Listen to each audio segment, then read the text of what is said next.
إن الحمد لله نحمده ونستعينه ونستغفره ونعوذ بالله من شرور أنفسنا ومن سيئات أعمالنا من يهده الله فلا مضل له ومن يضلل فلا هادي له وأشهد أن لا إله إلا الله شهادة تكون للنجاة وسيلة ولرفع الدرجات كفيلا وأشهد أن محمدًا عبده ورسوله الذي أرسله بالحق بشيرا ونذيرا وداعيا إلى الله بإذنه وسراجا منيرا أما بعد فإن أصدق الحديث كتاب الله وأحسن الحديث محمد صلى الله عليه وسلم وشر الأمور محدثاتها وكل محدثة بدعة وكل بدعة ضلالة وكل ضلالة في النار من قول الله تعالى أعوذ بالله من الشيطان الرجيم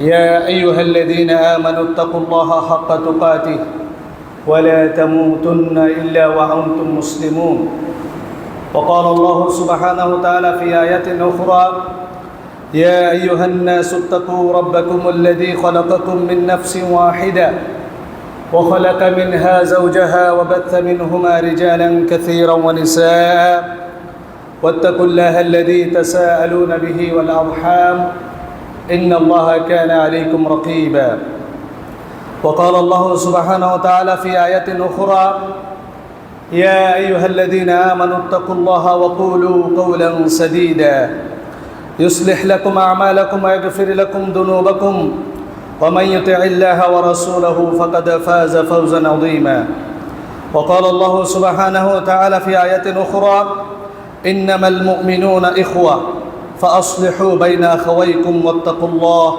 لعلكم ترحمون عن سعيد بن زيد رضي الله عنه عن النبي صلى الله عليه وسلم قال إن من أربى الربا الاستطالة في العرض المسلم بغير حق رواه أبو داود بإسناد صحيح وقال رسول الله صلى الله عليه وسلم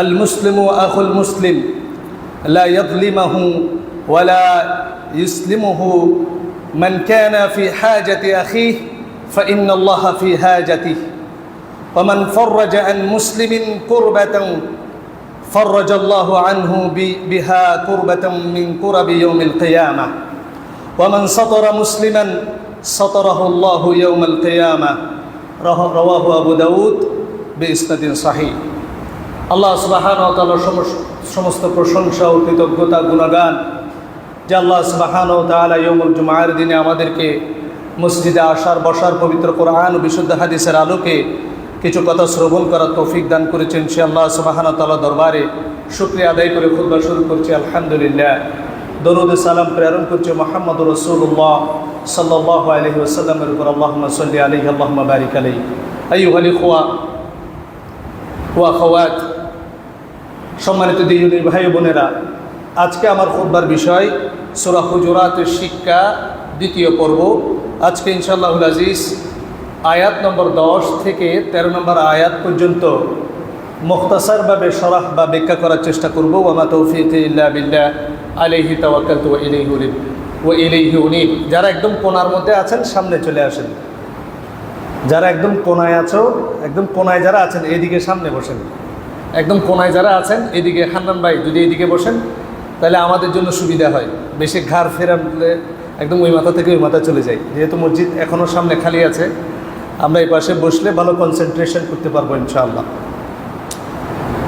আল্লাহ সুবহানাহু ওয়া তাআলা সূরা হুজুরাতের 10 নম্বর আয়াতের মধ্যে যেটা আমি খুতবা শুনতে আপনাদের সামনে তেলাওয়াত করে শুনিয়েছি আল্লাহ সুবহানাহু ওয়া তাআলা বলছেন ইন্নামাল মুমিনুনা ইখওয়া যারা ঈমানদার যারা ঈমান এনেছে প্রত্যেক মুমিন বান্দা একে অপরের ভাই তাহলে প্রত্যেক মুমিন বান্দি একে অন্যের বোন আল্লাহ সুবহানাহু ওয়া তাআলা দ্বীনের মাধ্যমে আমাদের এই ভ্রাতৃত্বের বন্ধন সৃষ্টি করে দিয়েছেন। এটা পৃথিবীর কোনো মানহাজ, কোনো পথ, কোনো ধর্ম, কোনো দিন, কোনো স্কুল অফ থটের মধ্যে আপনি এটা পাবেন না, এক্সেপ্ট ইসলাম।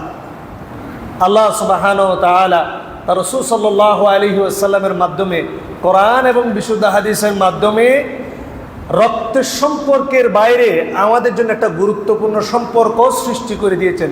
সেটা কিসের সম্পর্ক? দ্বীনের সম্পর্ক।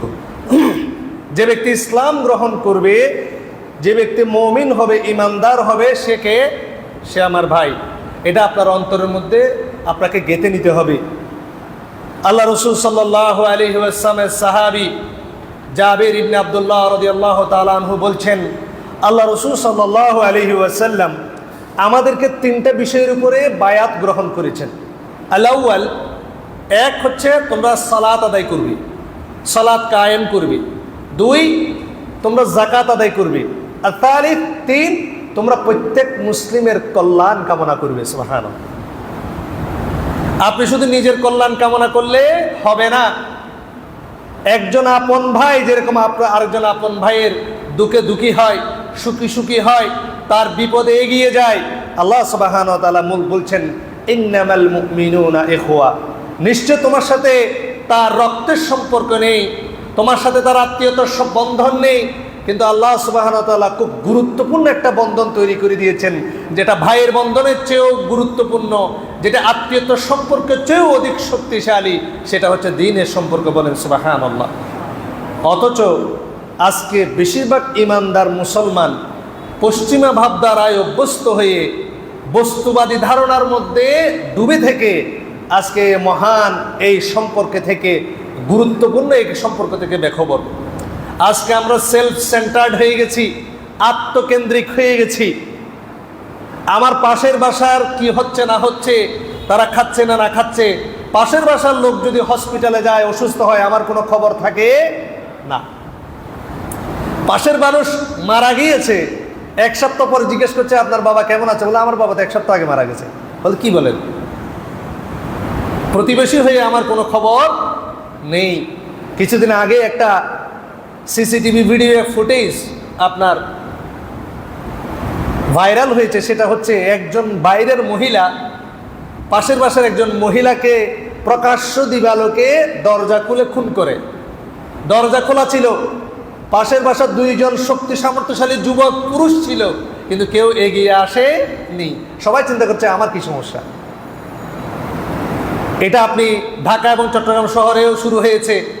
কোনো ছিনতাইকারী, কোনো মানুষ যদি আপনাকে পথ আটকে, আপনাকে রাহাজানি করে, চিন্তাই করে, ডাকাতি করে, কোনো মানুষ দেখবেন এগিয়ে আসবে, সবাই চিন্তা করে আমাকে তো ধরে নেই, তো কালকে যে আপনাকে ধরবে না, এটার গ্যারান্টি কে দিয়েছে?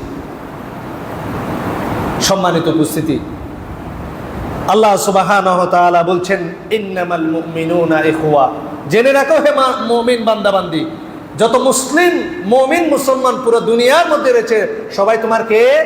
ভাই। এটা আপনার শুধু মুখে বলার বিষয় নয়, এটা আমল করার বিষয়। আল্লাহ সুবহানাহু ওয়া তাআলা বলছেন ফাআসলিহু বাইনা আখাওয়াইকুম, তোমাদের ভাইয়ে ভাইয়ে যেরকম ঝগড়া হলে বিবাদ মীমাংসা করে নাও। মুমিন বান্দাবান্দি যেহেতু আমরা আছি, দুনিয়ার ক্ষেত্রে শয়তানের ওয়াসওয়াসায় পড়ে নফসের দ্বারা ক্ষতিগ্রস্ত হয়ে আমরা যদি পরস্পরের মধ্যে ঝগড়া বিবাদে লিপ্ত হই, ফাআসলিহু বাইনা আবাওয়াইকুম, তোমাদের ভাইদের মধ্যে তোমরা, ফাআসলিহু বাইনা আখাওয়াইকুম, তোমাদের ভাইদের মধ্যে তোমরা কি করে দাও? মীমাংসা করে দাও। সুবহানাল্লাহ। এই জন্য আমরা খুতবার মধ্যে দোয়া করি, আল্লাহুম্মা আল্লিফ বাইনা কুলুবিনা, আল্লাহ আপনি আমাদের যে অন্তরগুলো আছে সে অন্তরগুলোকে জোড়া লাগিয়ে দিন, ভ্রাতৃত্বের বন্ধনে, ভালোবাসার বন্ধনে আপনি একত্রিত করে দিন। ও আসলিহ যাতা বাইনিনা, আমাদের মধ্যে যত ত্রুটি আছে সেগুলো কি করে দিন? সংশোধন করে দিন। আল্লাহুম্মা আমিন। মুমিন বান্দা হিসেবে সূরা হুজুরাত, আমি গত খুতবায় বলেছি, এই সূরা হুজুরাতকে বলা হয় সূরা অফ ম্যানার্স, আদব কায়দা, সূরাতুল আদাব, শিষ্টাচারিতার সূরা, আদব কায়দা শিখার সূরা। আল্লাহ সুবহানাহু ওয়া তাআলা সূরা হুজুরাতের এই আয়াত পরিপূর্ণ শরীরের মধ্যে ফুঁক দেওয়ার জন্য পাঠাননি, পানিতে ফুঁক দিয়ে খাওয়ার জন্য পাঠাননি, তাবিজ লিখে গলায় ঝুলার জন্য পাঠায়নি। এ কোরআন আল্লাহ নাজিল করেছেন কি জন্য? কি জন্য বলেন?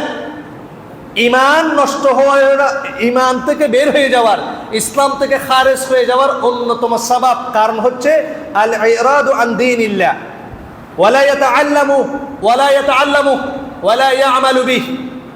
দিন থেকে নিজের সম্পর্ক ছিন্ন করে ফেলা, দিন সম্পর্কে জ্ঞান অর্জন না করা এবং সে অনুযায়ী আমল না করা। আল্লাহ সুবহানাহু ওয়া তাআলা বলছেন ওয়ামান আযলামু মিম্মান দুক্কিরা বিআয়াতি রাব্বিক, তার চেয়ে বড় জালেম আর কে, যার কাছে আমার আয়াত পৌঁছেছে তুম্মা আরাদা আনহা, কিন্তু সেখান থেকে সে মুখ ফিরিয়ে নিয়েছে। নাউযু বিল্লাহি মিন যালিক। আপনার সামনে আয়াত তেলাওয়াত করা হচ্ছে কিন্তু সেখান থেকে আপনি ইলম অর্জন করেন না, আমল করেন না, আপনি ইসলাম থেকে খারিজ হয়ে যাবেন। ইসলাম থেকে কি হয়ে যাবেন? খারিজ হয়ে যাবেন, ইসলাম থেকে বের হয়ে যাবেন। সম্মানিত উপস্থিতি, অথচ আমাদের মধ্যে আজকে আপনি দেখেন একজন মুমিন মুসলিম কোনো কারণে, দুনিয়াবি কারণে যদি ঝগড়া বিবাদ হয়, আমাদের সম্পর্কগুলো খুব ঠুনকো কারণে নষ্ট হয়ে যায়। জানেন, আপনি আমার কাছে একটা সহযোগিতা চেয়েছেন, হয়তো বা কিছু টাকা পয়সা চেয়েছেন, আমি আপনাকে দিই নাই, সম্পর্ক খারাপ হয়ে গেছে। নিজের আপন মায়ের পেটের ভাই বোন, বোনের সংসার বড় হয়েছে, ছেলেদেরকে বিদেশ পাঠাবে, প্রতিষ্ঠিত করবে, ভাইদের কাছে গিয়ে বললো ভাই রে, অনেকদিন আমার সম্পত্তি তোদের কাছে ছিল, আমি কোনোদিন চাই নাই, ভাই হিসেবে তোরা বুক দখল করে খেয়েছিস, আজকে আমার আর্থিক অবস্থা ভালো না, ছেলেদেরকে প্রতিষ্ঠিত করতে হবে, নিজের চিকিৎসা করতে হবে, আমার বাপদাদার সম্পত্তি যদি আমাকে দিয়ে দিস, আর সম্পর্ক থাকবে? বাস্তব উদাহরণ আমাদের পরিবারে যেটা করে যাবেন, নিচে বাস্তব উদাহরণ। ভাই বোনদেরকে ডেকে বলছে, যে সকল বোনেরা বাপদাদার সম্পত্তি নিয়ে যায়, ওই সকল বোনেরা ধ্বংস হয়ে যায়। কে বলতেছে? ভাই। কত বড় মুফতি, এক ওয়াক্ত নামাজ পড়ে না। বলে যে আমি অনেক প্রমাণ দেখেছি। ওদের নিয়ম হচ্ছে, যদি বোনেরা বাপদাদার সম্পত্তি নিয়ে যায়, হয় এতিমখানায় দান করে দিতে হবে, নাহলে মসজিদে দান করে দিতে হবে। এগুলো বুক দখল করে খাইতে পারবে? লা হাওলা ওয়ালা কুওয়াতা ইল্লা বিল্লাহ। আমরা পুরুষ মানুষ সব বড় চালাক, নারীরা হসবে, এরা হচ্ছে নাকিসাতুম ফি আকলি ওয়া দীনি। তারা আকলের ক্ষেত্রে যেমন ওদের দুর্বলতা আছে, তারা হচ্ছে কি নিসফা আকল, এদেরকে বলা নিসফু আকল, মানে আকলের ক্ষেত্রে এদের বিবেক হচ্ছে অর্ধেক। আমি আমার খালাদেরকে বলতে শুনেছি, বাপের সম্পদ নেওয়া যাবে না, হয় এগুলা মসজিদ মাদ্রাসায় দান করে দিতে হবে, নাহলে এতিমখানায় দান করে দিতে হবে। আর আমি যদি বুক করি, আমি কি হয়ে যাব? ধ্বংস হয়ে যাব। আমি ওয়াজ করার পরে এখন খালারা বলে যে না, সম্পত্তি লাগবে, সম্পত্তি লাগবে।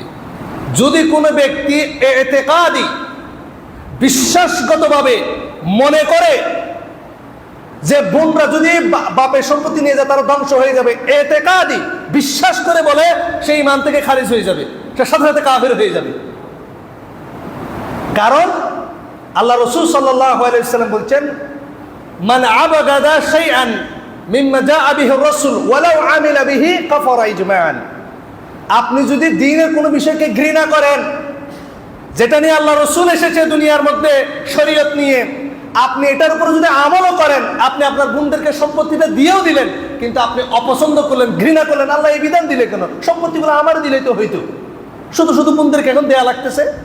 আপনি আমল করছেন, ওয়ালাউ আমিলা বিহি কাফারা ইজমাআন, তারপর আপনি কাফের, তারপর আপনি কি? কাফের। অথচ এই কাজগুলো এখন হচ্ছে কি হচ্ছে না? সম্মানিত উপস্থিতি, আজকে ঠুনকো বিষয়ে আমরা একজন আরেকজনের সাথে দীর্ঘদিন কথা না বলে থাকি, সম্পর্ক নষ্ট করে ফেলি। এটা লা ইয়াজুজ, এটা জায়েজ নেই। ফাআসলিহু বাইনা আখাওয়াইকুম, তোমাদের ভাইদের মধ্যে তোমরা কি করে দাও? মীমাংসা করে দাও। এখন আমাদের মধ্যে হচ্ছে যে আরো সম্পর্ক যদি খারাপ হয়, আরো কেমনে ঠেলে ঠেলে খারাপ করা যায়, এই ধান্দার মধ্যে আমরা থাকি। আমরা ষড়যন্ত্রের বীজ বপন করি, একজনকে গিয়ে এর বিরুদ্ধে বলি, ওকে গিয়ে এর বিরুদ্ধে বলি, যাতে কখনো সম্পর্ক আর টিকতে না পারে। বিশেষ করে এটা হয় স্বামী স্ত্রী সম্পর্ক ভাঙনের ক্ষেত্রে। দেখবেন কিছু মুরব্বী ঘরের মধ্যে আসবে, এসে স্ত্রীকে স্বামীর নামে বিভিন্ন ধরনের উল্টাপাল্টা কথা বলবে, আবার স্বামীকে গিয়ে স্ত্রীর নামে বিভিন্ন উল্টাপাল্টা কথা বলবে, সংসারটাই নষ্ট করে দিবে। সম্মানিত উপস্থিতি, এগুলো হারাম কাজ। আল্লাহ সুবহানাহু ওয়া তাআলা আমাদেরকে এটা নিষেধ করেছেন, ওয়াজিব। কোনো মুসলিম কোনো আরেকজন মুসলিমের সাথে যদি সম্পর্ক নষ্ট করে, আল্লাহ সুবহানাহু ওয়া তাআলা বলছেন প্রতি সোমবার প্রতি বৃহস্পতিবার আল্লাহ সুবহানাহু ওয়া তাআলা যে শিরিক করে না তাকে মাফ করে দেন, কিন্তু ওই সমস্ত ব্যক্তিদেরকে মাফ করে না যে তার ভাইয়ের সাথে ঝগড়া করে গোসা করে কথা বলা বন্ধ রেখেছে। নাউযুবিল্লাহ। এটা শুধুমাত্র আপন ভাই নন, আপনার যে কোনো দিনী ভাই বোন, আপনার সাথে তার কোনো গ্যাঞ্জাম হয়েছে, তার সাথে আপনি চিরতরে সম্পর্ক নষ্ট করেছেন, সম্পর্ক আর জোড়া লাগাননি, আপনাকে আল্লাহ সুবহানাহু ওয়া তাআলা ক্ষমা করবেন না। এই জন্য ছোটখাটো বিষয়ে, ঠুনকো বিষয়ে একজন আরেকজনের সাথে কথা না বলা, সালাম বিনিময় না করা, এটা হারাম। খুতবার শুরুতে আমি আপনাদের সামনে একটা হাদিস পেশ করেছি, সুনানে আবু দাউদের 4893 নম্বর হাদিস। আল্লাহ রাসূল সাল্লাল্লাহু আলাইহি ওয়াসাল্লাম বলছেন, আল মুসলিমু আখুল মুসলিম, একজন মুসলমান হচ্ছেন আরেকজন মুসলমানের ভাই। লা ইয়াযলিমাহ, একজন মুসলমান কখনো আরেকজন মুসলমানকে অত্যাচার জুলুম করতে পারে না। এরপর আল্লাহ রাসূল সাল্লাল্লাহু আলাইহি ওয়াসাল্লাম বলছেন, মান কানা ফি হাজাতি আখিহি ফাইন্নাল্লাহা ফি হাজাতিহি, যদি কোনো মুসলিম ভাই অপর কোনো মুসলিম ভাইয়ের অভাব দূর করেন, আল্লাহ সুবহানাহু ওয়া তাআলা ওই ব্যক্তি যে অভাব দূর করেছেন তার অভাবও দূর করে দিবেন। বলেন সুবহানাল্লাহ। ওয়ামান ফাররাজা আন মুসলিমি কুরবাতান ফাররাজাল্লাহু আনহু বিহা কুরবাতান মিন কুরাবি ইয়াউমিল কিয়ামাহ, যে ব্যক্তি কোনো মুসলমানের বিপদ আপদ দূর করে দিবে, কোন মুসলমানদের বিপদে সহায় হবে, আল্লাহ সুবহানাহু ওয়া তাআলা কিয়ামতের বিভীষিকাময় অবস্থায়, কিয়ামতের ভয়ঙ্কর বিপদে ওই ব্যক্তির সহায় হবে। সুবহানাল্লাহ। আল্লাহ রাসূল সাল্লাল্লাহু আলাইহি ওয়াসাল্লাম বলছেন, ওয়ামান সাতারা মুসলিমান সাতারাহুল্লাহু ইয়াউমাল কিয়ামাহ, যে ব্যক্তি অন্য কোন ভাইয়ের দুষ্ত্রুটি গোপন করবে, কিয়ামতের ময়দানে আল্লাহ সুবহানাহু ওয়া তাআলা তার দুষ্ত্রুটি গোপন করবেন। বলেন সুবহানাল্লাহ। আমরা যদি কোনো গুনাহ করি, গুনাহগুলো আল্লাহ গোপন রাখেন। আবার অনেক সময় আমরা চাই গুনাহ করে ফেলেছি, আল্লাহ তওবা করছি, আমরা চাই আমাদের গুনাহগুলো প্রকাশিত হয়ে না যাক। যদি প্রকাশিত হয় আমরা লাঞ্ছিত হব, অপমানিত হব। আল্লাহ সুবহানাহু ওয়া তাআলা বলছেন, তুমি যদি তোমার অন্য ভাইয়ের দুষ্ত্রুটি গোপন করো, তাহলে কিয়ামতের ময়দানে আপনি যে গুনাহগার ছিলেন এটা আল্লাহ কোনো মানুষকে জানতে দেবেন। আল্লাহ আপনাকে নিজের নূরের পর্দার মধ্যে ঢেকে নেবেন এবং আপনাকে আপনার কৃতকর্মের সাক্ষী নেবেন। আপনি দুইবার জীবনে যত অপরাধ করেছেন তার সাক্ষী দিবেন, দুইবার আল্লাহ আমি এই অপরাধ করেছি আল্লাহ। তখন আল্লাহ বলবে, সাতারতুহা ফিদ দুনিয়া ওয়া আগফিরুহা লাকাল ইয়াউমা, জেনে রাখো হে আমার বান্দা, তুমি যে অন্য ভাইয়ের গোপন দুষ্টুটি গোপন করেছিলে, দুনিয়ার মধ্যে আমি তোমার দুষ্টুটি আমি প্রকাশ হতে দিইনি, আর আজকে কিয়ামতের ময়দানে গোপনে গোপনে তোমাকে মাসুম করে ক্ষমা করে জান্নাত দিয়ে দিলাম। সুবহানাল্লাহ, সুবহানাল্লাহি বিহামদিহি। এটা হচ্ছে একজন মুসলমান হিসেবে আরেকজন মুসলমানের হক। মুসলমান একজন মুসলমান আরেকজন মুসলমানের কল্যাণ কামনা করতে হবে। জাবির ইবনে আব্দুল্লাহ রাদিয়াল্লাহু তাআলা আনহু থেকে আল্লাহ রাসূল এই বিষয়ে বায়াত নিয়েছেন যে তুমি যদি মুসলিম হয়ে থাকো তুমি অবশ্যই আরেকজন মুসলিমের কল্যাণ কামনা করবে। আল্লাহ রাসূল সাল্লাল্লাহু আলাইহি ওয়াসাল্লাম বলছেন, সিবাবুল মুসলিমি ফুসুকুন ওয়া কিতালুহু কুফরুন, কোন মুসলমানকে গালি দেওয়া, কোন মুসলমানকে কোন অশ্লীল ভাষায় স্ল্যাং ওয়ার্ড ব্যবহার করা, এটা ফাসিকি। ওয়ার কিতালুহু কুফরুন, তার সাথে যুদ্ধ করা, তাকে হত্যা করা কুফরি।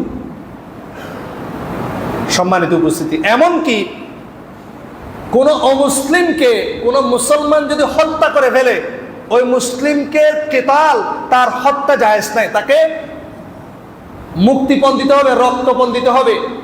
একজন মুসলমান যদি কোনো মুশরিককে হত্যা করে ফেলে, ইসলামী শরীয়ত অনুযায়ী ওই মুসলমানকে হত্যা করা কিসাস নেওয়া জায়েজ নেই, তাকে কতল করা জায়েজ নেই। এটা মুসলমান হিসেবে তার রক্তের দাম। অথচ আপনি মুসলমান হয়ে আরেকজন মুসলমানকে সবসময় প্রকাশ্যে গোপনে সোশ্যাল মিডিয়ায় অপমান করতে ব্যস্ত। আপনি একজন ভাইয়ের গোপন দুষ্ত্রুটি দেখেছেন, সেটা আপনি গোপন করুন, আপনিই তো ফেরেশতা নন। কুল্লু বানি আদম খাত্তাউ, প্রত্যেক বনি আদম তো গুনাহগার, আপনি সেটা জানেন না? আপনিই তো গুনাহগার। আপনি যদি কোনো মুসলিম ভাইয়ের পিছনে লেগে যান তার দোষ ত্রুটি অন্বেষণ করার জন্য, আল্লাহ রাসূল সাল্লাল্লাহু আলাইহি সাল্লাম বলছেন আল্লাহ ওই ব্যক্তির পিছনে লেগে যায় এবং তার ঘরের মধ্যে তাকে অপমান করে ছাড়ে। নাউযুবিল্লাহি মিন যালিক। এই জন্য আমাদেরকে এটা সতর্ক সাবধান হয়ে যেতে হবে। মুসলিম হিসেবে আরেকজন মুমিন ভাই, এটা হক, মান কানা ইউমিনু বিল্লাহি ওয়াল ইয়াউমিল আখির ফালিয়াকুল খায়রা ওয়া লিয়াসমুত। যে ব্যক্তি আল্লাহ এবং আখিরাতে বিশ্বাস করে সে যেন ভালো কথা বলে অথবা কি থাকে, চুপ থাকে।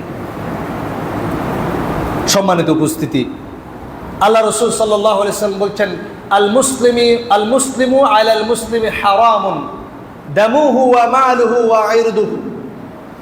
একজন মুসলমান হিসেবে আরেকজন মুসলমানের জন্য তিনটা জিনিস হারাম। তার জান হারাম, তার রক্ত নেওয়া হারাম, তাকে রক্তপাত ঘটানো হারাম, তার সাথে মারামারি করা হারাম, হাতাহাতি করা হারাম। আজকে আপনার একজন বাসের ড্রাইভার, একজন রিক্সার ড্রাইভার 5 টাকা 2 টাকার ঘষাঘষির কারণে সে আপনার মুসলিম ভাই, তাকে কষে গালের মধ্যে থাপ্পড় মেরে দিচ্ছেন, অথচ মুখের মধ্যে প্রহার করা হারাম।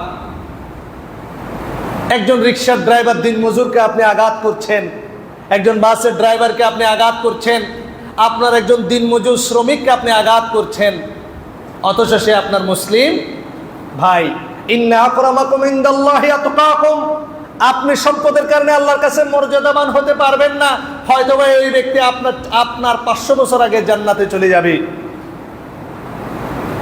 অথচ আমরা মুসলিম হিসেবে মুসলিমের হক আদায় করছি না। এটা হক হারাম।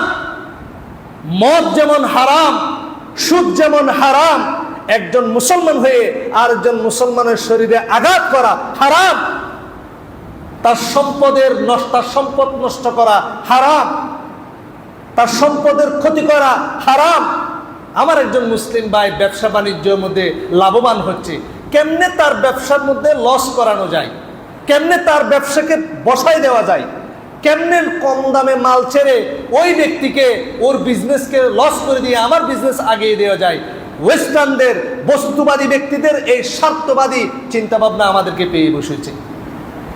অথচ আল্লাহ রাসূল সাল্লাল্লাহু আলাইহি ওয়াসাল্লামের যুগে এক ইহুদি বাজারের মধ্যে পণ্য বিক্রি করছেন, সারাদিন তার পণ্য বিক্রি হয়নি। একই পণ্য একজন মুসলিম বিক্রি করছে।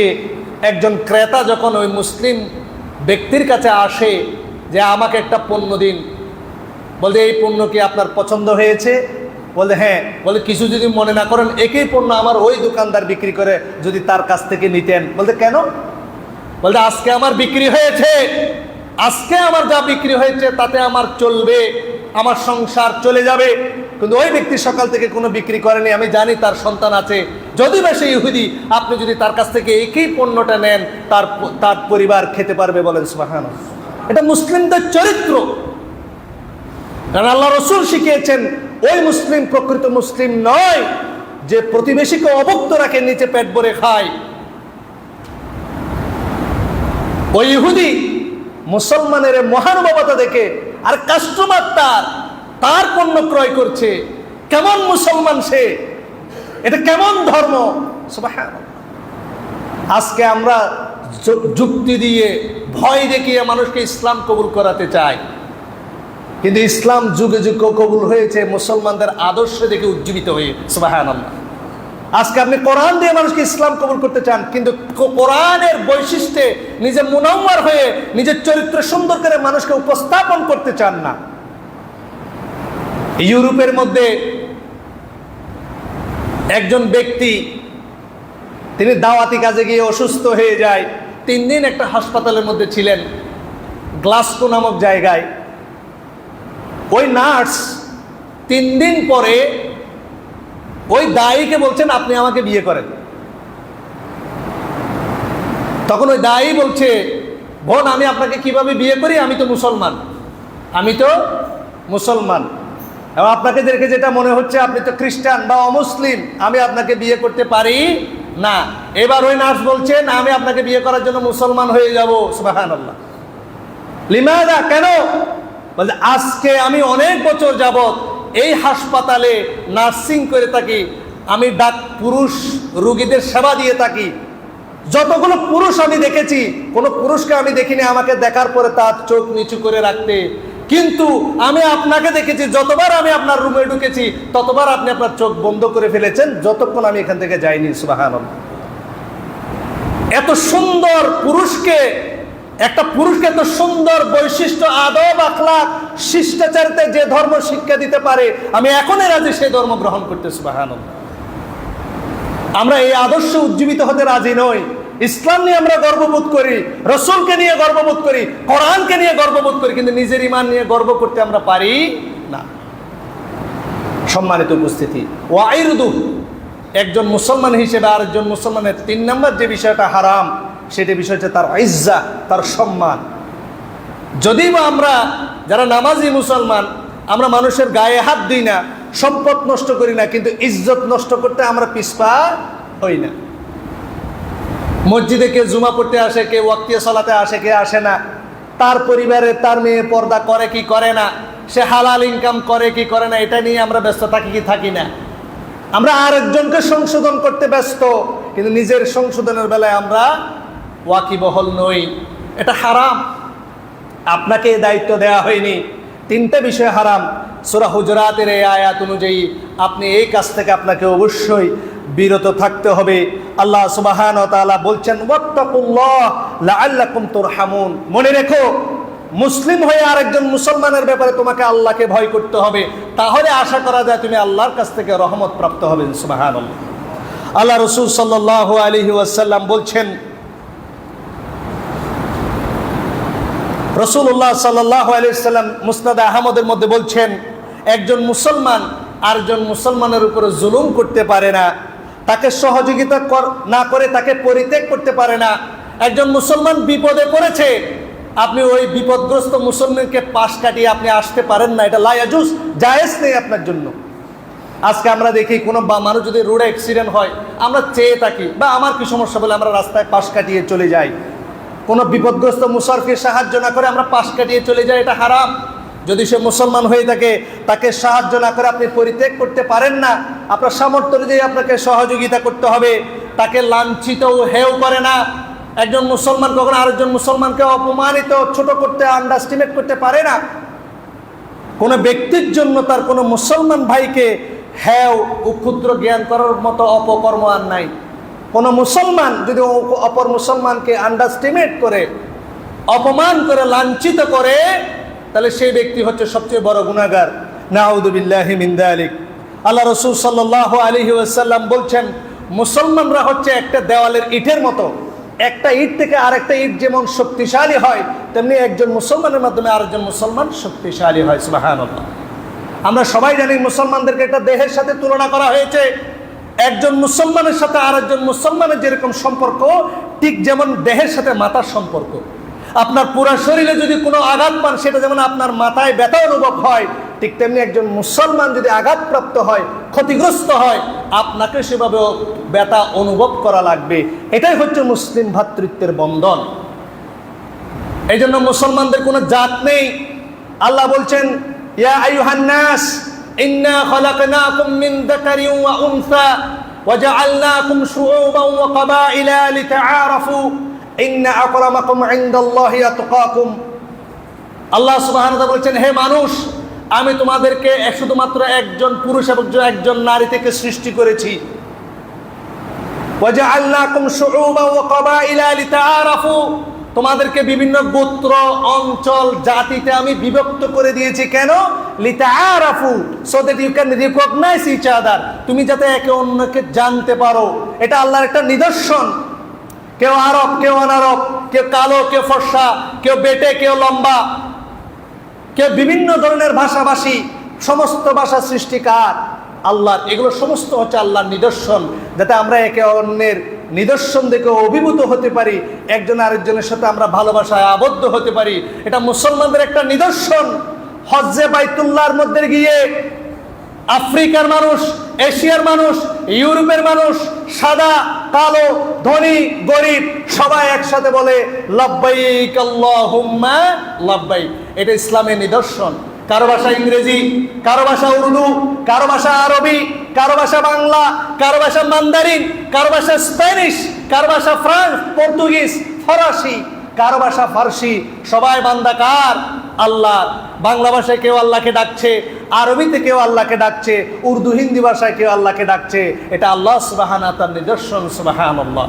ইন্না আকরামাকুম ইনদাল্লাহি আতকাকুম, তোমাদের মধ্যে সেই সবচেয়ে উৎকৃষ্ট আল্লাহর কাছে যার তাকওয়া সবচেয়ে বেশি, যে বেশি আল্লাহকে ভয় পায়। সুবহানাল্লাহ। অর্থাৎ যে ব্যক্তি দুনিয়ার জীবনে যত বেশি গুনার কাছ থেকে বিরত থাকে এবং ভালো কাজ করে, সে তত বেশি আল্লাহ সুবহানাহু ওয়া তাআলার নৈকট্য প্রাপ্ত বান্দা। সুবহানাল্লাহ। আল্লাহ সুবহানাহু ওয়া তাআলা আমাদেরকে কথাগুলো বুঝার এবং আমল করার তৌফিক দান করুক। আল্লাহুম্মা আমিন। সম্মানিত উপস্থিতি, আল্লাহ সুবহানাহু ওয়া তাআলা 11 নম্বর আয়াতে বলছেন, ইয়া আইয়ুহাল্লাযীনা আমানু লা ইয়াসখার কওমিন মিন কওমিন আসা আন ইয়াকুনু খায়রাম মিনকুম। ও হে ঈমানদার, যারা ঈমান এনেছো, কোন জাতি যেন অন্য জাতিকে অপমান না করে, ছোট না করে। হতে পারে যাকে ছোট করা হচ্ছে, অপমান করা হচ্ছে, সে ওই কওমের চেয়ে উত্তম। ওয়ালা নিসাউম মিন নিসাইন আসা আন ইয়াকুননা খায়রাম মিনহুন্না। কোন নারী যাতে অন্য কোন নারীকে অপমান না করে। আমাদের সমাজে দেখা যায় একজন নারী যদি লেখাপড়া জানা হয়, যে লেখাপড়া জানে না তাকে ছোট করে। এখন এই সমস্যাটা আরো বেড়ে গেছে। দিনী ভাইদের মধ্যে এখন রোগ কি? একজন ভাই সে আলেম মানুষ, আর একজন ভাই সে সাধারণ শিক্ষিত মানুষ, কোরআন হাদিস চর্চা করে। যখনই কোরআন হাদিস নিয়ে কথা বলা হয়, আলেম হয়ে উনি দেখা যায় ওই ব্যক্তিকে ছোট করা শুরু করে। আপনি কি জানেন? আপনি মাদ্রাসায় পড়ছেন কোনোদিন? এটা হচ্ছে কাউকে অপমান করা। আপনাকে দেখতে হবে ওই ব্যক্তি সে আলেম না হতে পারে, সে মুহাদ্দিস না হতে পারে, সে যে কথাটা বলছে সেটা সহি কিনা, সেটা বিশুদ্ধ কিনা, সেটা দালিলিক কিনা। সেটা যা দালিলিক যদি হয় আপনার উপর ফরজ সেটা গ্রহণ করা, আর যদি দালিলিক না হয় তার ভুলটা ধরিয়ে দেওয়া। ঠিক মহিলাদের ক্ষেত্রেও সেম। জানাশোনা কোনো মহিলা যদি না জানে তাকে আন্ডারস্টিমেট করা হয়। যে নারী দেখতে সুন্দর সে দেখতে সুন্দরী নয় তাকে কটাক্ষ করা হয়। লম্বা নারী বেটে নারীকে কটাক্ষ করা হয়। একটু দেখতে পোশাক আশাক ভালো আর একটা দেখতে পোশাক আশাক ভালো না হয় আন্ডারস্টিমেট করা হয়। যার পারিবারিক অবস্থান ভালো না, পরিবারের অবস্থান ভালো না, শিক্ষাগত যোগ্যতা ভালো না, বংশগত মর্যাদা ভালো না।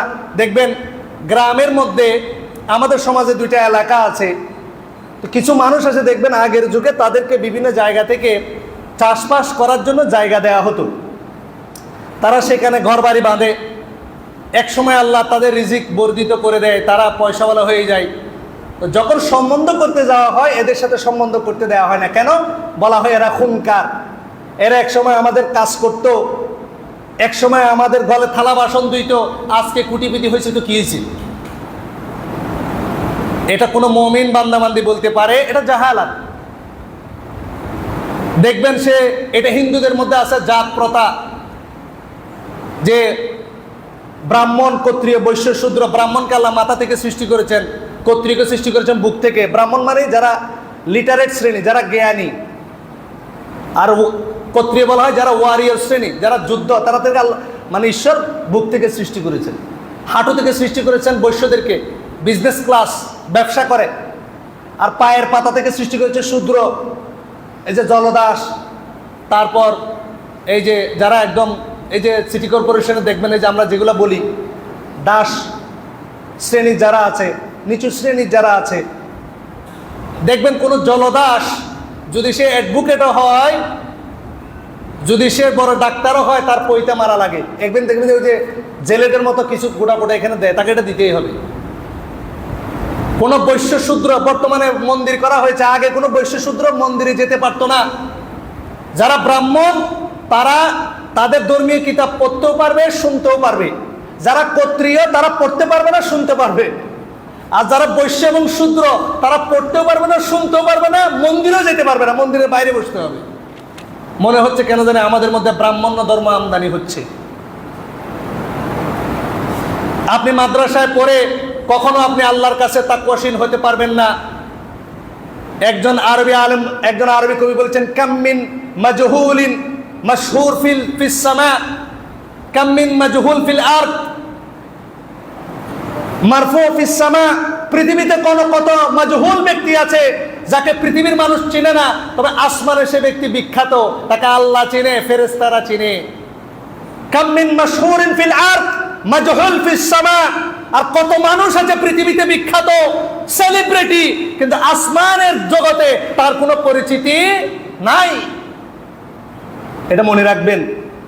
আপনি আলেম হয়ে গেছেন, মুহাদ্দিস হয়ে গেছেন, আপনি বড় আল্লামা হয়ে গেছেন, আপনি আল্লাহর কাছে প্রিয় পাত্র হতে পারবেন না। হয়তো যে ব্যক্তি রিক্সা চালাচ্ছে সে আপনার চেয়ে আল্লাহর কাছে তাকওয়াশীল বান্দা, আল্লাহর কাছে তার স্ট্যাটাস আপনার চেয়ে বেশি। এই জন্য আমরা যাতে অহংকার না করি। আল্লাহ রাসূল সাল্লাল্লাহু আলাইহি ওয়াসাল্লাম অহংকারের ব্যাখ্যা করেছেন বাতারুল হক ওয়া গামতুন নাস, সত্যকে প্রত্যাখ্যান করা আর মানুষকে তুচ্ছ তাচ্ছিল্য করা, ছোট জ্ঞান করা, এটা হচ্ছে অহংকারের লক্ষণ। লা ইয়াদখুলুল জান্নাতা, সে ব্যক্তি জান্নাতে যাবে না ইল্লা মান কানা ফি নাফসিহি মিসকালু যাররাতিন মিন কিবির, সরিষার দানা পরিমাণ যদি অহংকার থাকে ওই ব্যক্তিকে আল্লাহ জান্নাতে নিয়ে যাবেন না। এই জন্য এই বিষয়গুলোতে আমাদেরকে সাবধান হয়ে যেতে হবে। ওয়ালা তালমিজু আনফুসাকুম ওয়ালা তানাবাজু বিল আলকাব, তোমরা একে অন্যকে মন্দ নামে ডেকেও না। ওয়ালা তানাবাজু বিল আলকাব ওয়ালা তালমিজু আনফুসাকুম, একে অন্যের পিছনে লাগিও না তোমরা, এবং একে অন্যকে মন্দ নামে ডেকো না। আল্লাহ বলছেন বিইসাল ইসমুল ফুসুক বাদাল ঈমান, ঈমানদার হওয়ার পরে মানুষকে মন্দ নামে ডাকা এটা খুব নিকৃষ্ট একটা কাজ। মদিনার যুগে আল্লাহ রাসূল সাল্লাল্লাহু আলাইহি সাল্লাম যখন মদিনায় যান, তখন মদিনার মানুষদের 2-3টা করে নাম ছিল। কিছু কিছু নাম ছিল যেগুলো মানুষ ওই ব্যক্তিকে অপমান বা ছোট করার জন্য ব্যবহার করতো। এটা আমাদের সমাজে আছে কিনা? নাই, আছে। মানে ওই কথাটা বললে ওই মানুষটা রেগে যাবে, টিটকারি করার জন্য মানুষ ওই নামটা ছোট ছোট বাচ্চাদেরকে শিখাই দেয়। আল্লাহ রাসূল সাল্লাল্লাহু আলাইহি সাল্লাম না জানা অবস্থায় অনেক সময় ওই ব্যক্তিকে তার ওই নাম ধরে ডাকতেন যে নাম মানুষ ডাকতো টিটকারি করার জন্য। আল্লাহ রাসূল বলেও ওই নামে ডেকে ফেলতেন। তখন সাহাবা একরাম বলেন, ইয়া রাসূলুল্লাহ, আপনি যে নামে তাকে ডাকলেন সে নামে তাকে ডাকলে সে অসন্তুষ্ট হয়, অপমানিত হয়। তাকে অপমান করার জন্য মানুষ সাধারণত এই নামে তাকে ডাকে। তখন আল্লাহ সুবহানাহু ওয়া তাআলা এই আয়াত নাজিল করলেন। আমাদের অনেকের মধ্যে এই অভ্যাসটা আছে, মানুষকে ছোট হয়ে প্রতিপন্ন করার জন্য। কিছু মনে করবেন না, একজন আলেম বেটে, তাকে আপনি শিশু বক্তা বলতে পারবেন? আচ্ছা, তার সামনে যদি সেটা বলেন সে খুশি হবে না বেজার হবে? তাহলে তাকে আপনি একটা মন্দ নামে ডাকলেন না, দরকার কি আপনার? আবার আমাদের মধ্যে দেখা যায় একজন ব্যক্তি আজহার থেকে পাশ করে আসছে, তাকে বলেন আহাজারি। কেন তাকে আপনি মন্দ নামে ডাকতেছেন কেন? আপনাকে কে শিখাইছে এটা? আল্লাহ বলছেন এটা নিকৃষ্ট একটা কাজ। আবার বড় বড় আলেমকে, মাদানী আলেমকে হিংসা করে এই জন্য বলে মাদানী না মাদারি, নাউযু বিল্লাহি মিন যালিক। আপনি আলেম মানুষ, এরকম খারাপ কথা আপনি কিভাবে বলেন? এগুলো মন্দ লকবের অন্তর্ভুক্ত, এটা হিংসার বহিঃপ্রকাশ। এইসব কাজ থেকে আমাদেরকে অবশ্যই বিরত থাকতে হবে। আল্লাহ সুবহানাহু ওয়া তাআলা আমাদেরকে তৌফিক দান করুক, আল্লাহুম্মা আমিন। ওয়া মান লাম ইয়াতুব ফাউলাইকা হুমুয যালিমুন, এই সকল কাজ থেকে যারা তওবা করে না, যারা মানুষকে মন্দ ডাক নাম না ডেকে ছাড়ে না, এরা জালেম। আল্লাহ বলছেন আপনি তওবা করেন আল্লাহর কাছে, এটা হক নষ্ট করার সমান।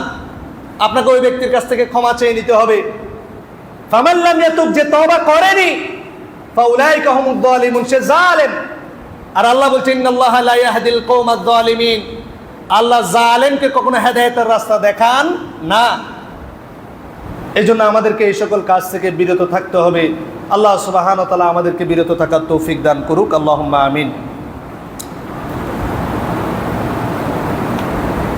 আল্লাহ সুবহানাহু ওয়া তাআলা 12 নম্বর আয়াতের মধ্যে বলছেন ইয়া আইয়ুহাল্লাযীনা আমানু। এই আয়াতটা খুব গুরুত্বপূর্ণ, চেষ্টা করবেন এই আয়াতটা ভালো করে মনোযোগ দিয়ে শোনার জন্য। ইয়া আইয়ুহাল্লাযীনা আমানু, ওহে যারা ঈমান এনেছো, ইজতানিবু কাসীরাম মিনাজ-যন, তোমরা অবশ্যই ধারণা করা থেকে বিরত থাকবে। একটা বিষয় পেলাম এই আয়াতে, আমরা কারো নামে ধারণা করতে পারবো না। ব্যক্তি হোক বা শাসক হোক, একটা ইসলামী রাষ্ট্রের শাসকও কারো ব্যাপারে মন্দ ধারণা করতে পারবে না, এটা হারাম। দলিলে আসবো আমি ইনশাআল্লাহ। আর কোনো ব্যক্তি সম্পর্কে খারাপ ধারণা করা হারাম। ইন্না বা'দায-যান্নি ইসম, নিশ্চয়ই কিছু কিছু ধারণা হচ্ছে গুনাহ। হাদিসের মধ্যে আল্লাহ রাসূল বলেছেন ফা ইন্নায-যান্না আকযাবুল হাদিস, একজন ব্যক্তি মুনাফিক হওয়ার জন্য যথেষ্ট হচ্ছে সে যদি মিথ্যাবাদী হয়। আর আল্লাহ রাসূল হচ্ছে সবচেয়ে বড় মিথ্যা হচ্ছে যে ব্যক্তি ধারণা করে। নাউযুবিল্লাহ বলবেন না? নাউযুবিল্লাহ। কারো ব্যাপারে মন্দ ধারণা করা এটা সবচেয়ে বড় মিথ্যা, আকযাবুল হাদিস। আল্লাহ বলছেন ওয়ালা তাজাসসু, তোমরা মানুষের গোপন বিষয় অনুসন্ধান করে না। 2 নম্বর বিষয়, ওয়ালা ইয়াগতাব বা'দুকুম বা'দা, তোমরা একে অন্যের গীবত করিও না। এই আয়াতে আমরা 3টা বিষয় নিষেধ পেলাম। 1, আমরা কারো ব্যাপারে মন্দ ধারণা করব না। 2, কোনো বিষয়ে আমরা তাজাসসুসি গোয়েন্দাগিরি করব না। 3 নম্বর হচ্ছে আমরা কারো পিছনে গীবত করব না। আমরা গীবতের মিনিংটাই জানি না। মা আয়েশা রাদিয়াল্লাহু তাআলা আনহা, আবু দাউদের হাদিস, একদিন আরেকজন স্ত্রী আল্লাহ রসুলের সফিয়া রাদিয়াল্লাহু তাআলা আনহা সম্পর্কে, সফিয়া রাদিয়াল্লাহু তাআলা আনহু সুন্দর ছিলেন, তো যেহেতু তিনি সতীন ছিলেন, স্বাভাবিকভাবে আল্লাহ রসুল সাল্লাল্লাহু আলাইহি ওয়াসাল্লামের সামনে মা আয়েশা রাদিয়াল্লাহু তাআলা আনহু সামান্য একটা কথা বললেন, যেটা আমাদের কাছে কোনো বিষয়ই নয়। কি বললেন? সফিয়া রাদিয়াল্লাহু তাআলা আনহু দেখতে একটু খাটো ছিলেন। তখন আয়েশা রাদিয়াল্লাহু তাআলা বলে ফেললেন ইন্নাহা কসীরা, ইয়া রাসূলুল্লাহ, সফিয়া তো বাইটা, সফিয়া তো কি বেঠে, খাটো। আল্লাহ রসুল সাল্লাল্লাহু আলাইহি ওয়াসাল্লাম বললেন, হে আয়েশা, তুমি কি কথা বললে? তুমি যে কথা বললে সফিয়া রাদিয়াল্লাহু তাআলা আনহা সম্পর্কে, সেটা যদি একটা সমুদ্রের মধ্যে নিক্ষেপ করা হয়, সমুদ্রের রং পাল্টে যাবে। নাউযুবিল্লাহি মিন যালিক। অথচ আমাদের অনেকের কাছে এটা কোনো বিষয়ই না। এর চেয়ে আরো কত বড় বড় গীবত আমরা করে থাকি না জেনে। এই জন্য আল্লাহ রসুল সাল্লাল্লাহু আলাইহি ওয়াসাল্লাম বলছেন, আমাদের শরীরে 2টা অর্গান, 2টা অঙ্গের কারণে বেশিরভাগ মানুষ জাহান্নামে যাবে। 1 নম্বর হচ্ছে 2 চোয়ালের মাঝখানে যেটা আছে জিহ্বা, আর হচ্ছে 2 রানের মাঝখানে লজ্জাস্থান। আমাদের মধ্যে যারা ইমানদার, হয়তো আমরা লজ্জাস্থানের কারণে জাহান্নামে যাব না, তবে জিহ্বার কারণে আমাদের অধিকাংশকে জাহান্নামে যেতে হবে। এই জন্য আমাদেরকে জিহ্বার হেফাজত করতে হবে। আল্লাহ রসুল সাল্লাল্লাহু আলাইহি ওয়াসাল্লাম হাদিসের মধ্যে বলছেন, হাদিসটি বুখারী এবং মুসলিমের মধ্যে এসেছেন, আল্লাহ রসুল সাল্লাল্লাহু আলাইহি ওয়াসাল্লাম বলছেন ইয়্যাকুম ওয়ায-যান, তোমরা অবশ্যই ধারণা করা থেকে, মন্দ ধারণা, ধারণা মানে মন্দ ধারণা করা থেকে বিরত থাকবে। ফা ইন্নায-যান্না আকযাবুল হাদিস, নিশ্চয় ধারণা করা হচ্ছে বড় মিথ্যা। এরপর আল্লাহ রসুল সাল্লাল্লাহু আলাইহি ওয়াসাল্লাম 5টা কথা বলেছেন, ওয়ালা তাহাসসাসু ওয়ালা তাজাসসাসু ওয়ালা তানাফাসু ওয়ালা তাহাসাদু ওয়ালা তাবাগাদু ওয়ালা তাদাবারু। এই 5টা খারাপ গুণে আমাদের মধ্যে রয়েছে। 1, ওয়ালা তাহাসসাসু ওয়ালা তাজাসসাসু, একজন আরেকজনের পিছনে লাগা, একজন আরেকজনের পিছনে গোয়েন্দাগিরি করা, তার কোনো খারাপ গুণ আছে কিনা সেটা বের করা। আল্লাহ রাসূল সাল্লাল্লাহু আলাইহি ওয়াসাল্লাম এটা নিষেধ করেছেন, হারাম। ওয়ালা তানাফাসু, একজন আরেকজনকে ধোঁকা দিও না। আল্লাহ রাসূল সাল্লাল্লাহু আলাইহি ওয়ালা তানাফাসু, একজন আরেকজনের সাথে বিবাদে লিপ্ত হইও না। ওয়ালা তাহাসাদু, একজন আরেকজনকে হিংসা করিও না। ওয়ালা তাবাগাদু, একজন আরেকজনের প্রতি বিদ্বেষ পরায়ণ হইও না। ওয়ালা তাদাবারু, একজন আরেকজনের বিরুদ্ধাচরণ করো না। তো তোমরা কি করো? ওয়াকুনু ইবাদাল্লাহি ইখওয়ানা, তোমরা পরস্পর ভাই হয়ে যাও। সুবহানাল্লাহ। অন্য হাদিসের মধ্যে আরেকটা কথা বেশি এসেছে, ওয়ালা তানাজাসু, তোমরা একজন আরেকজনকে ধোঁকা দিও না। আর আমরা এখন দাড়ি টুপি পরে ধোঁকা দিই। দেখবেন সিএনজিওয়ালা যতগুলো আছে সবাই দাড়ি রেখে সিএনজি চালায়। তো একদিন আমাদের একজন দায়িত্বশীল আছে, যার সিএনজির ব্যবসা আছে, আজ এগুলো তো একটাও সালাত পড়ে না আপনার ড্রাইভার। তো এগুলো সব দাড়িওয়ালা কেন? বলতে কাস্টমার পাওয়ার জন্য। কি পাওয়ার জন্য? যাতে যারা প্যাসেঞ্জার এরা দাড়ি দেখলে মনে করবে এই লোকটা আল্লাহওয়ালা, এই লোকটা কি আল্লাহওয়ালা। এই জন্য বেশিরভাগ সিএনজিওয়ালা দাড়ি রাখে, যদিও বা 80% সিএনজিওয়ালা নামাজই পড়ে না। অবাক হয়ে যাবেন আপনি, 1 ওয়াক্ত নামাজ পড়ে না কিন্তু দাড়ি টুপি ঠিক আছে। দেখবেন যতগুলা রাস্তার মোড়ে মোড়ে দেখবেন কার নিয়ে, বাস নিয়ে, গাড়ি নিয়ে কিছু মানুষ কিছু ভেষজ জিনিস বিক্রি করে, এমন কথা বলে, অনেক মুখরোচক কথা বলা, কিন্তু দেখবেন তার লেবাসও দাঁড়িয়ে আছে, কি আছে, টুপি আছে। এই লোকও দেখবেন নামাজ কালামের খবর নাই, কিন্তু লেবাস ঠিক আছে। কারণ মানুষ লেবাস দেখে মনে করবে এ যা বলছে মনে হয় সত্য কথা বলছে। লেবাস বিক্রি করছে আজকালকার মানুষ। এটা হচ্ছে ধোঁকাবাজি করা। আল্লাহ রাসূল সাল্লাল্লাহু আলাইহি ওয়াসাল্লাম এটা নিষেধ করেছেন। আল্লাহ রাসূল সাল্লাল্লাহু আলাইহি ওয়াসাল্লাম বলছেন, ইয়া মা'শারা মান আমানা বিলিসানি ওয়া লাম ইয়াদখুল ঈমানু কলবাহ। আল্লাহ রাসূল সাল্লাল্লাহু আলাইহি ওয়াসাল্লাম এটা জুমার খুতবার মধ্যে বলেছিলেন, হে মানুষ, ইয়া মা'শারা মান আমানা বিলিসানি, যারা মুখে ঈমান এনেছো, যাদের অন্তরের মধ্যে এখনো ঈমান ঢোকেনি, লা তাগতাবুল মুসলিমিন, তোমরা মুসলমানদের গীবত করিও না। খুব মারাত্মক কথা বলছে আল্লাহ রাসূল। যারা মুসলমানদের গীবত করে এটা মুনাফিকদের লক্ষণ। এবং যারা অধিকাংশ সময় মুসলমানদের গীবত করে, আল্লাহ রাসূল বলতে চাচ্ছেন তাদের অন্তরে এখনো ঈমান ঢোকেনি, ঈমান মুখের মধ্যে আছে। লা তাত্তাবিউ আওরাতিহিম, মুসলমানদের পিছনে তোমরা লাগিও না। আপনার একজন মুসলমান ভাই, সে কি করে না করে, সে সুদের ব্যবসা করে না ঘুষের ব্যবসা করে, তার বউ কি করে, তার কোনো অবৈধ সম্পর্ক আছে কিনা, সে ফেসবুকে কি করে, মোবাইল একটা নিয়ে হাতাহাতি শুরু করে দিয়েছে। তোমার মোবাইলটা আমার একটু লাগবে, তা কতক্ষণ মেসেঞ্জারে ঢুকেন, কখনো হোয়াটসঅ্যাপে ঢুকেন, কতক্ষণ টেলিগ্রামে ঢুকেন। কেন? তার মধ্যে কোনো খারাপ কিছু আছে কিনা, কোনো মেয়ের সাথে কথাবার্তা বলে কিনা। মানে একজন মানুষের খারাপ জিনিস বের করার জন্য আপনি তার পিছনে লেগে গেছেন।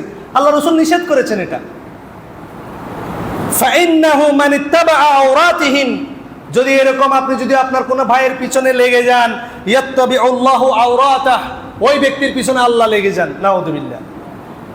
আর মাইয়াত্তাবিইল্লাহু আওরাতাহ, আর আল্লাহ যার পিছনে লেগে যাবেন, ইয়াফদাহু ফি বাইতি, আল্লাহ তাকে ঘরের মধ্যে লাঞ্ছিত করবেন, নাউযুবিল্লাহি মিন যালিক। খুব কঠিন বিষয়।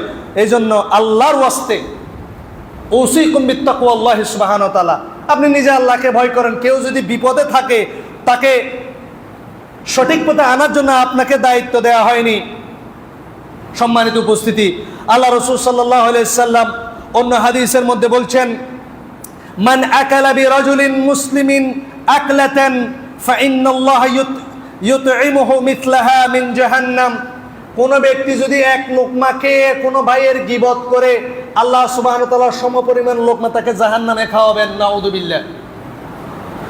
আল্লাহ রাসূল সাল্লাল্লাহু আলাইহি ওয়াসাল্লাম বলছেন, ওয়ামান কুসিয়া সাওবান বিরাজুলিন মুসলিমিন ফাইন্নাল্লাহা ইয়াকসুহু মিথলাহু মিন জাহান্নাম, কেউ যদি কোনো ভাইয়ের মুসলিমের গীবত করার পোশাক পরে, আল্লাহ সুবহানাহু ওয়া তাআলা তাকে জাহান্নামে এই ধরনের পোশাক পরে জাহান্নামে নিক্ষেপ করবেন, জাহান্নামে তাকে শাস্তি দেবেন। ওয়ামান কামা বিরাজুলিন মাকামা সুমআতি ওয়া রিয়া ফাইন্নাল্লাহা ইয়াকুমু বিহি মাকামা সুমআতিন ওয়া রিয়াইন ইয়াউমাল কিয়ামা, কেউ কোনো ব্যক্তি যদি কারো গীবত করে করে, কারো কুৎসা রটিয়ে যদি সুখ্যাতি অর্জন করে, সুনাম অর্জন করে, এবং মানুষকে লোক দেখানো কাজ করে, সুনামের চূড়ান্ত পর্যায়ে পৌঁছে কিয়ামতের ময়দানে এই চূড়ান্ত পর্যায়ে রেখে তাকে আল্লাহ সুবহানাহু ওয়া তাআলা জাহান্নামের শাস্তি দিবেন। আবু দাউদের হাদিস।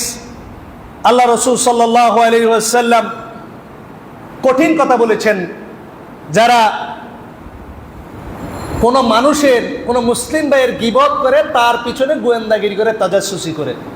আল্লাহ রাসূল সাল্লাল্লাহু আলাইহি ওয়াসাল্লাম বলেছেন, হাসবু মরিন মিনাশ শাররি আন ইয়াহকিরা আখাহুল মুসলিম, কোন ব্যক্তি নিকৃষ্ট হওয়ার জন্য এতটুকুই যথেষ্ট, সে তার ভাইকে তুচ্ছ জ্ঞান করে, ছোট মনে করে। যদি কোনো মুসলিম অন্য কোনো মুসলিমকে তুচ্ছ জ্ঞান করে, ছোট মনে করে, লাঞ্ছিত করতে চায়, সে ব্যক্তি, আল্লাহ রাসূল সাল্লাল্লাহু আলাইহি ওয়াসাল্লাম বলছেন, শার, সে নিকৃষ্ট। আল্লাহ রাসূল সাল্লাল্লাহু আলাইহি ওয়াসাল্লাম, আমরা জানি সুদের সর্বশ্রেষ্ঠ গুনাহ হচ্ছে আল্লাহ এবং তার রাসূলের বিরুদ্ধে যুদ্ধ করা। সত্য না মিথ্যা? কোন ব্যক্তি যদি 1 টাকা সুদ খায়, সুদের সর্বোৎকৃষ্ট সবচেয়ে বড় গুনাহ কি? আল্লাহ এবং তার রাসূলের সাথে যুদ্ধ করা। এবং সবচেয়ে নিকৃষ্ট গুনাহ কি? নিজের মায়ের সাথে জিনা করা, গীবত করা। আল্লাহ রাসূল সাল্লাল্লাহু আলাইহি ওয়াসাল্লাম বলছেন সুদের চেয়ে নিকৃষ্ট।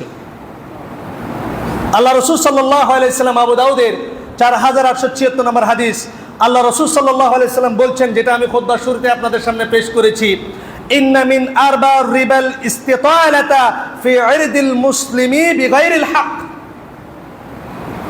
কোন মুসলমানকে কোন কারণ ছাড়া যদি বেইজ্জতি করা হয়, তার সম্মানহানি করা হয় কোনো কারণ ছাড়া, এমনি আপনার সাথে তার হিংসা আছে, বিদ্বেষ আছে, শত্রুতার বশবর্তী হয়ে সে কাজ করেনি, কিন্তু তার সম্মান নষ্ট করার জন্য যদি আপনি কোনো কাজ করেন, আপনি সুদের চেয়েও ভয়ঙ্কর গুনাহ করলেন।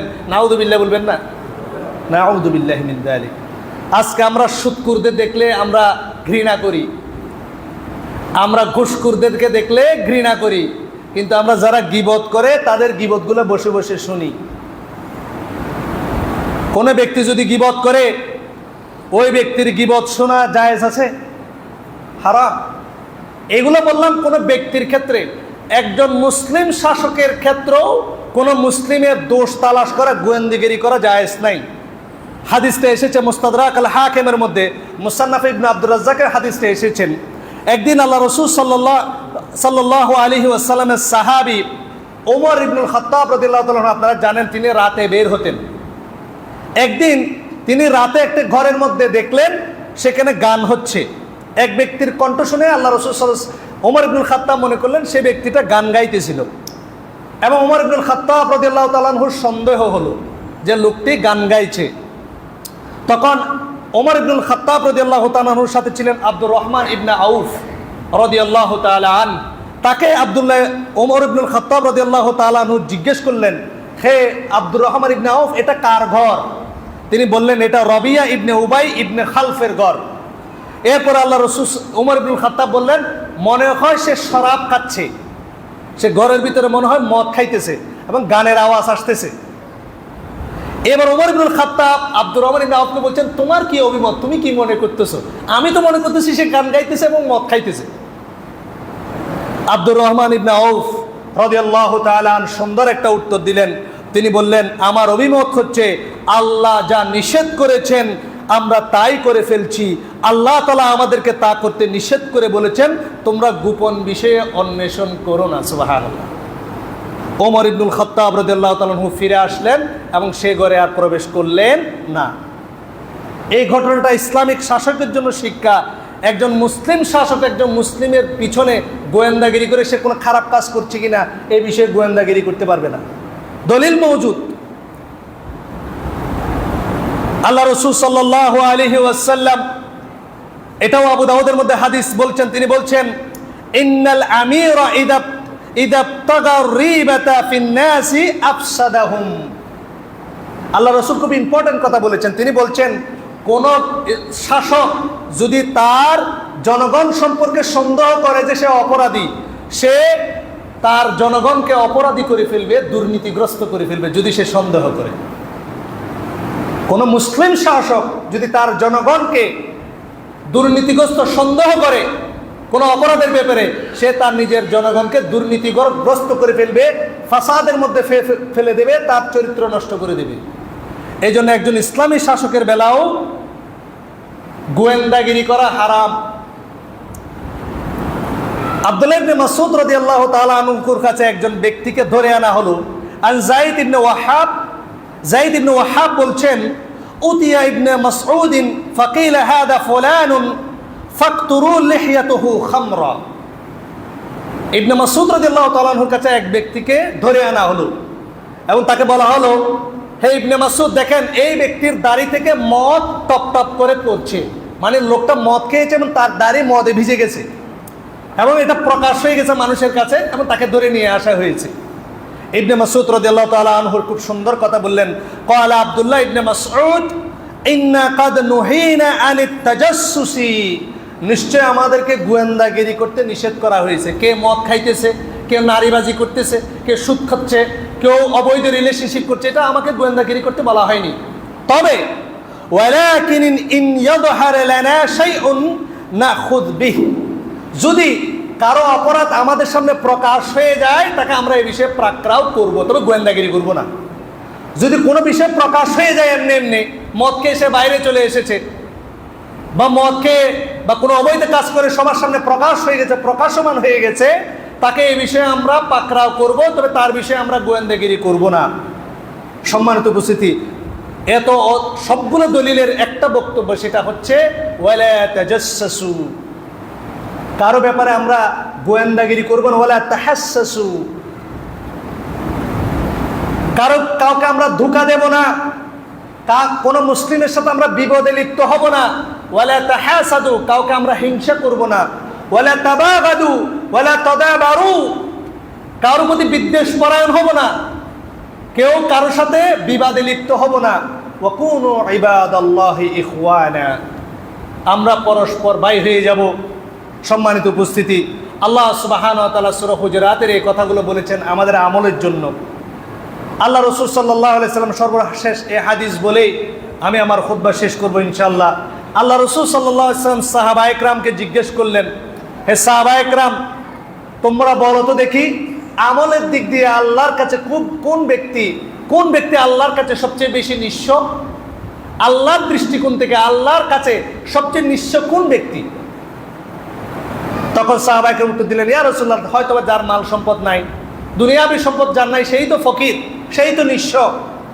তখন আল্লাহ রাসূল সাল্লাল্লাহু আলাইহি সাল্লাম বললেন, না, শরীয়তের দৃষ্টিভঙ্গি থেকে আল্লাহর কাছে ওই ব্যক্তি হচ্ছে সবচেয়ে নিঃস্ব ব্যক্তি, হতভাগা, যে কিয়ামতের ময়দানে অসংখ্য সালাত, সিয়াম, যাকাত, হজ, বিশাল আমলের পাহাড় নিয়ে উঠবে। এরপরে তার বিরুদ্ধে সে যতজন মানুষের উপর জুলুম করেছে, গীবত করেছে, তারা তার সামনে বিচারের জন্য উপস্থিত হবে। মানুষ বলবে, অমুক ব্যক্তি, সে এত আমলদার ছিল, কে আমার গীবত করেছে, সে আমার উপর জুলুম করেছে। এবার আল্লাহ কি করবেন? সে যে জুলুম করেছে, সে যে গীবত করেছে, তার আমলগুলো ওই ব্যক্তিদেরকে দিয়ে এটা ইকুয়ালাইজেশন করবে। তুমি তো তার গীবত করেছিলে, আজকে হজের সওয়াবটা তাকে দিয়ে দাও। তুমি কি তাকে অন্যায়ভাবে থাপ্পড় মেরেছিলে, যাকাতের সওয়াব তাকে দিয়ে দাও। তুমি এতগুলো মানুষের গীবত করেছিলে, তোমার সমস্ত আমল তাকে দিয়ে দাও। যদি আমল দিতে দিতে দিতে তার কাছে আর আমল না থাকে, তখন গুনাহগার ব্যক্তিদের গুনাহ, জেনার গুনাহ, সুদের গুনাহ, ঘুষের গুনাহ ওই ব্যক্তির আমল নামায় দিয়ে তাকে জাহান্নামে নিক্ষেপ করা হয়। নাউযু বিল্লাহি মিন যালিক। আপনি কিয়ামতে জাহান্নামে বলবেন, আল্লাহ, আমি জীবনে কোনো নারীর দিকে তাকাই নাই, জেনা তো দূর কি বাত, আজকে আমাকে জেনার শাস্তি দেওয়া হচ্ছে কেন? তখন আল্লাহ বলবে, তুমি একজন জেনাখোরের গীবত করেছিলে, তোমার আমল ছিল না, তাই তার জেনার গুনাহ তোমার উপর দিয়ে তোমাকে জেনার আগুনের শাস্তি দেওয়া হচ্ছে। এই জবানের এই কাজ কত ভয়ঙ্কর, আপনার সমস্ত আমল বরবাদ করে দিবে। এই জন্য আল্লাহ সুবহানাহু ওয়া তাআলা আমাদেরকে গোয়েন্দাগিরি করা, গীবত করা, একজন মুসলমান হয়ে আরেকজন মুসলমানের ক্ষতি সাধন করা, মালের ক্ষতি করা, ইজ্জতের ক্ষতি করা, সম্পদের ক্ষতি করা থেকে বিরত থেকে পরস্পর ভ্রাতৃত্বের বন্ধনে আমাদেরকে অটল থাকার তৌফিক দান করুক। আল্লাহুম্মা আমিন। আকুলু কওলি হাদা ওয়া আস্তাগফিরুল্লাহ লি ওয়া লাকুম ফাস্তাগফিরুহু ইন্নাহু হুয়াল গফুরুর রহিম।